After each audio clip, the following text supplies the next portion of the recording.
Hey, what's up, everybody? This is Sean. Thought I would do something a little bit different today.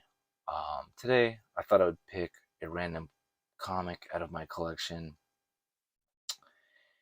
and pick a character from that comic and show my process of drawing that character later in the video.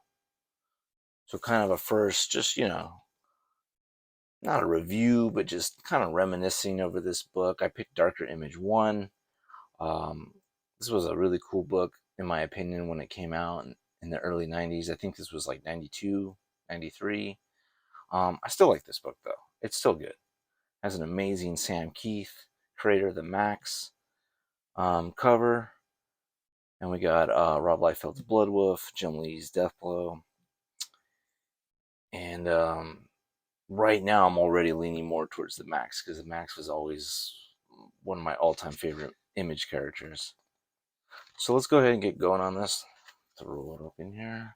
So let's see. All right, yeah. This is 93, and I don't think there was ever a second issue of Darker Image, which is unfortunate. So this short story, this might be even, yeah, this short story might be the first appearance of the Max on Image.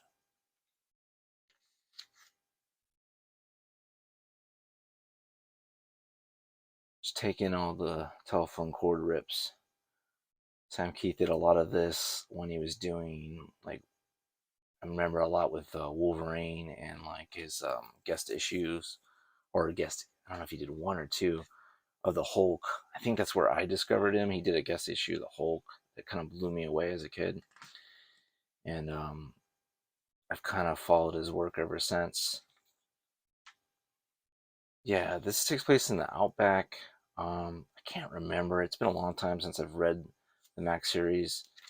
I don't know if this is, he believes he's in this world, or this is the real world, and his city world is the fake world. I don't remember exactly. Doesn't matter. We're just gonna check these pages out real quick. Always love these characters. I'm not sure what their names are, but just nice shot of like scale, because the Max is a pretty big character, and you just see how tiny he is compared to this guy. Might even throw him in the drawing.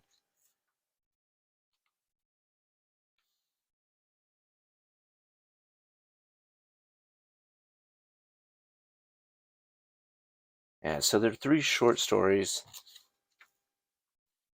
And he kind of crashes through. He sees Julie. I think I might want to put Julie if I do the Max also. Jungle version Julie. Love these weird skulls too. That's cool. Now they're kind of back in reality here.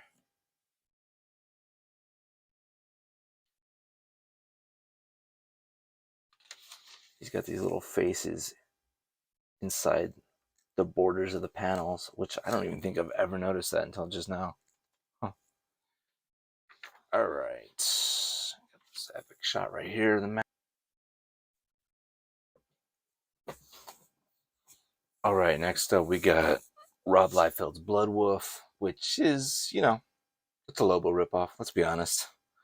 But I always thought he was cool looking. I thought this was actually one of Rob Liefeld's coolest characters. As far as I know, he didn't do much with this character after this issue, as far as I know. But ironically, like I guess he has a new action figure coming out. But yeah, I always thought he was cool looking. This is kind of an odd choice. These like random ink strokes to show outer space. He flies around basically in this giant gun, which is kind of cool.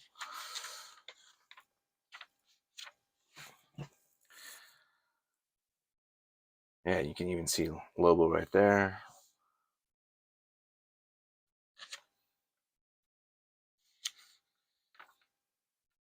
He's taking care of business. He's got lots of teeth. He's got lots of pouches. Say what you want about Rob Liefeld, about Feed or whatever. Like, I still enjoy his work. I think it's fun, has lots of energy in it. And that's what comics are supposed to be. They're supposed to be fun. You got Cable making an appearance, but not Cable.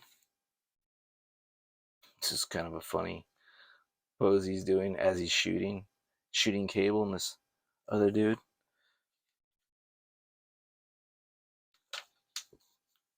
Grabs his ride, decides he's gonna charge it up, blast all these dudes. That's basically the whole story. Oh, this was cool. I remember when this came out, this ad came out, I got really excited because Die Hard looked like Cobra Commander, which I love G.I. Joe. So I was like, oh yeah, he looks awesome like that. And I loved Rob Liefeld's Bloodshot. I thought he looked really cool. Not crazy about the guns. I'm not crazy about any image gun. But that's the thing. See, if you didn't grow up in this time, you're not gonna know. Like all this stuff was a big deal. Like these books were exciting. They were brand new. You know, they're everything was one new thing after another in the early '90s, and we were like the first generation to get this stuff. Getting Spawn off the racks, number one, was cool. You know, like just seeing your favorite Marvel and artists leave and just do all these cool create your own projects. It was a cool time. All right, next up we got Jim Lee's Death Blow. Now, this is a big departure if you've never seen this from what you know of Jim Lee's style. Jim Lee is known for a lot of details and cross hatching with his X Men 1 and Uncanny X Men stuff. I love, especially back then. I was all about Jim Lee. I actually prefer now his stuff before his X Men run, which is his Punisher stuff. All Jim Lee's Punisher stuff is underrated. That needs to be collected again. Yeah, so you can tell that this is definitely influenced by Frank Miller's Sin City. As far as I know, at the time, Frank Miller wasn't too happy about that. I mean, it's cool to see Jim Lee like experiment with something different, but I don't know. It's just this never did much for me. Uh, Not a whole lot happens in the story as well. This was weak as hell. I remember being excited seeing this Jim Lee cover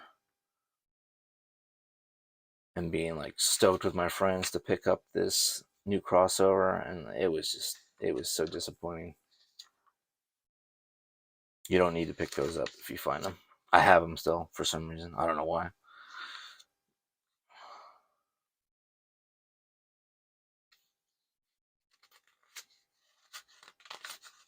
Yeah, that's about it. It's a fun book. I like the anthology idea. I wish they would have done more with it, but that's about it. With and ending it with this cool Jay Lee back cover.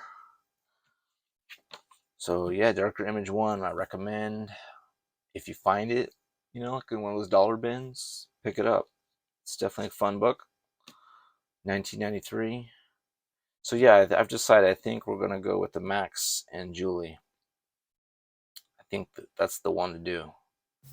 All right, on the left hand side, you see the rough doodle. Just trying to get my idea out there, and I started figuring out the composition, where everything should go, figuring out the different body sizes, the scale of everything. I wanted Max to look massive like he should. Figuring out Julie's facial features, how she should look. Kind of wanted her riding the Max through the outback. Right here, I'm kind of just. So I start with the head. I'm figuring out how detailed do I want it.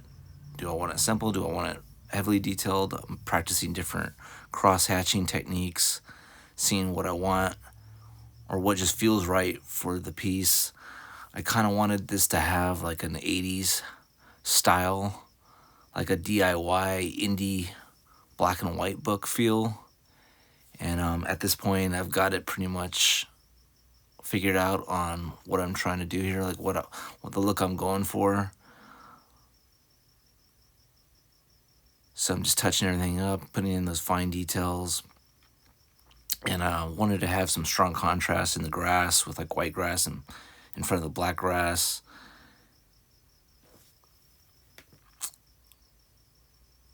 Yes, and I was also wondering about, putting some like duotone effects just to give it more of that old school feel. Um, Here it is real quick without it. I'm happy how that looks, but I thought, you know what, why not?